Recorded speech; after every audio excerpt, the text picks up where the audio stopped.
আব্বাজান, আমাকে ভাইজানদের সঙ্গে মরুভূমিতে খেলতে পাঠান না। পুত্র আমার, তুমি এখন অনেক ছোট, তোমার উচিত সমবয়সীদের সঙ্গে বাড়িতেই খেলা। কিন্তু আব্বাজান, আমি তো বড় হয়ে গেছি, আমি ভাইজানদের সাথে খেলতে চাই। আমাকে তাদের সঙ্গে যেতে দিন না আব্বাজান। এখন কি বলবেন আব্বাজান? ইউসুফ তো নিজেই আমাদের সাথে যেতে আগ্রহী। আব্বাজান, আমরা ইউসুফকে দেখে রাখবো, আপনি কোনো চিন্তাই করবেন না। দিন না আব্বাজান, আমি ভাইজানদের সঙ্গে মরুভূমিতে খেলতে যেতে চাই। দিন না আব্বাজান। আপনার অনুমতি পেলে আমরা ইউসুফকে মরুভূমিতে নিয়ে যেতে চাই। কী কারণে হঠাৎ ইউসুফকে নিয়ে যেতে হবে? তেমন কোনো কারণ নেই আব্বাজান।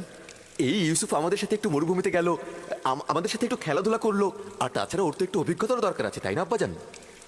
ইউসুফ এখনো বালক আছে, তার মরুভূমিতে যাবার সময় হয়নি। সময় হোক, ওকে মরুভূমিতে আমি নিজে পাঠাবো। এখন যাও। আব্বাজান, আমরা কথা দিচ্ছি, তার প্রতি সতর্ক থাকবো। জি আব্বাজান, কথা দিচ্ছি। বললাম তোর সময় হয়নি, এখন তোমরা এখান থেকে যাও। যাও।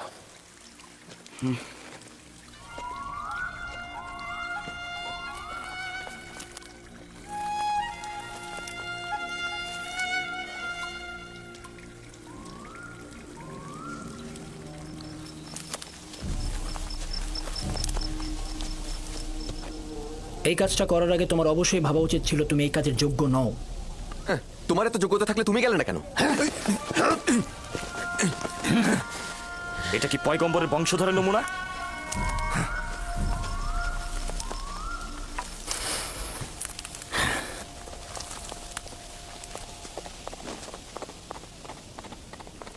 আমি জানি হত্যা ছাড়া ইউসুফের আর কোনো রাস্তা নেই। লাভের প্রস্তাব একেবারে ব্যর্থ ছিল। হ্যাঁ, আমি আগেই জানতাম আব্বাজান ইউসুফকে একা কখনোই ছাড়বে না। তোমরা নিশ্চয়ই পারবে না ইউসুফকে আব্বাজানের সামনে হত্যা করতে। কি পারবে? সেই কারণে বলছি, তাকে প্রথমে আব্বাজানের কাছ থেকে পৃথক করতে হবে, তারপর আমাদের অন্য উপায় খুঁজতে হবে।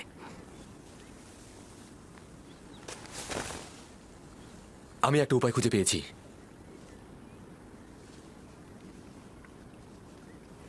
ইউসুফকে আব্বাজানের কাছ থেকে আলাদা করতে হলে এবং তাকে মরুভূমিতে নিতে হলে আমাদেরকে একজনই সাহায্য করতে পারে, আর সে হচ্ছে ইউসুফ নিজেই। কোনো রকম ভাবে ইউসুফকে শুধু একবার রাজি করাতে হবে। ওকে আমরা খেলাধুলা এবং বিভিন্ন বিনোদনের লোভ দেখাবো। ও যদি একবার রাজি হয় আমাদের সঙ্গে মরুভূমিতে যেতে, তাহলে আব্বাজান ওর কথার দ্বিমত কখনোই করবে না। এটাও একটি পথ, চলো পরীক্ষা করে দেখি।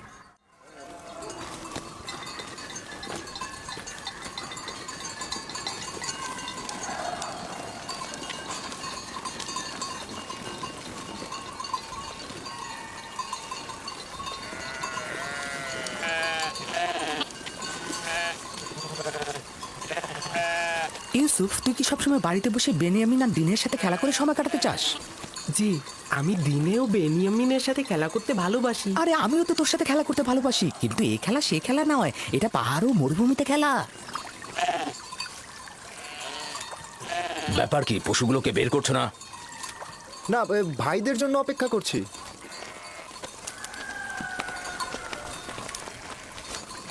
তোমরা কি আজ মরুভূমিতে যাবে না ঠিক করেছো? হ্যাঁ হ্যাঁ, এখনই যাত্রা করব। আমরা তো অনুমতি নিতে এসেছি ইউসুফকে আমাদের সাথে মরুভূমিতে নিয়ে। কেন অনুমতি দিচ্ছেন না আব্বাজান? আমাদের সাথে গেলে ওরও একটু ভালো লাগলো, বিনোদন পেলো, আর আমাদেরও কাজে সহযোগিতা হলো। মরুভূমি যে এত সুন্দর আর চারিদিকে বিভিন্ন রকম ফুলে ফলে ভর্তি। আর তুমি কি কখনো তামেশা ফল খেয়েছো? না, এইটা কিরকম? আরে কি বলিস, এত মজা! আমি তো প্রতিদিনই খাই। আচ্ছা ইউসুফ, তুমি কি কখনো মিষ্টি পানির প্রবাহ দেখেছো? কারণটা হচ্ছে ইউসুফ জননীহীন। ইউসুফের রক্ষণাবেক্ষণ করতে আমি রাহেলার কাছে অঙ্গীকারাবদ্ধ। আর দ্বিতীয়ত, প্রত্যেক পিতামাতাই তার সন্তানের প্রতি অতি সতর্ক থাকবেনই। লোকজন নানান ধরনের কথা বলে যে তোমাদের পিতা তোমাদের বিশ্বাস করে না, ইউসুফকেও তোমাদের সাথে প্রেরণ করে না। আজ না হয় ইউসুফ ওদের সাথে যাক, তাহলেই তো মানুষের কটু কথা বন্ধ হবে। ইউসুফ এখনো বাচ্চা রয়েছে, তাছাড়া আমি এটা ভালো করে জানি মরুভূমিতে যাওয়া, কাজে অন্বেষণ করা ইউসুফের জন্য উপকারী ও শিক্ষামূলক। কোনো শিক্ষাই তাড়াহুড়া করে হয় না, কিন্তু তোমরা তাড়াহুড়া করছো। কিন্তু আমরা তো আরো ছোট থাকতে মরুভূমিতে গিয়েছি।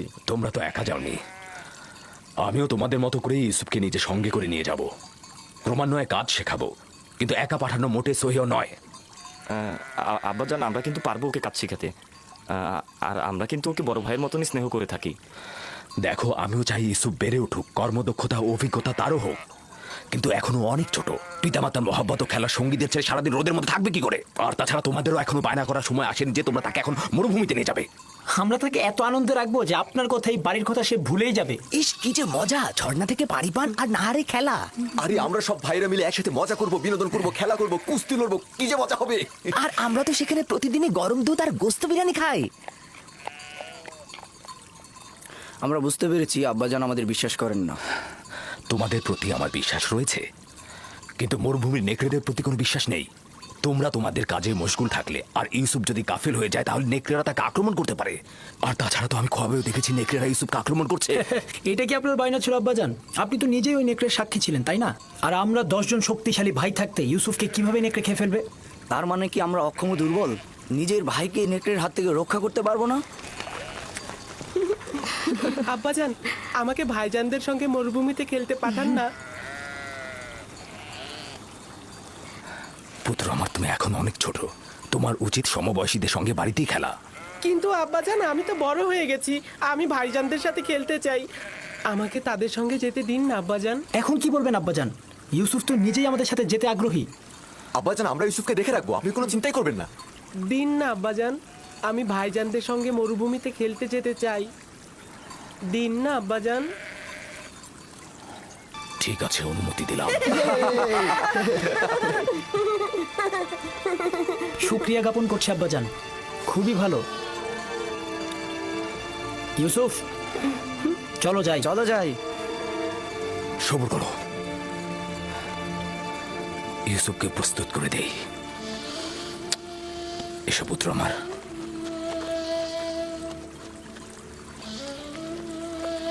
তোমরা ইউসুফের প্রতি খেয়াল রেখো, তোমাদের মতো এত কষ্ট তো ও করতে পারবে না। আপনি একদমই চিন্তা করবেন না আম্মাজান, আমরা তাকে কষ্টই করতে দিব না।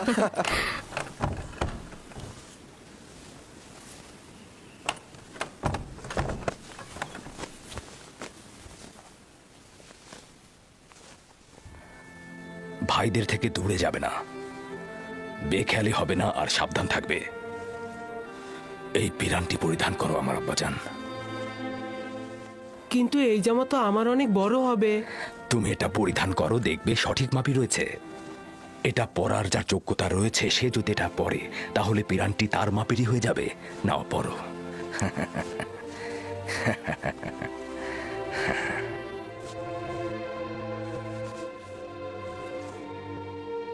আব্বাজান, এইটা তো আমারই মাপের। এই পিরানটি বেহেশত থেকে আমার দাদাজান ইব্রাহিম নবীর জন্য এসেছিল। ইব্রাহিম খলিলুর রহমান, তিনি আবার আমার আব্বা ইসহাক নবীকে দিয়েছিলেন। আমার আব্বাজান আমাকে দিয়েছিলেন, আর আমি তোমাকে দিলাম। এটাকে খুব যত্ন সহকারে রাখবে, এটা থেকে দূরে থাকবে না। এই পিরান তোমাকে সালামতে রাখবে। আমি এইটা কাউকে প্রদর্শন করব না। খোদাবন তোমাকে সকল আসমানি ও জমিনি বালা মুসিবত থেকে রক্ষা করুক।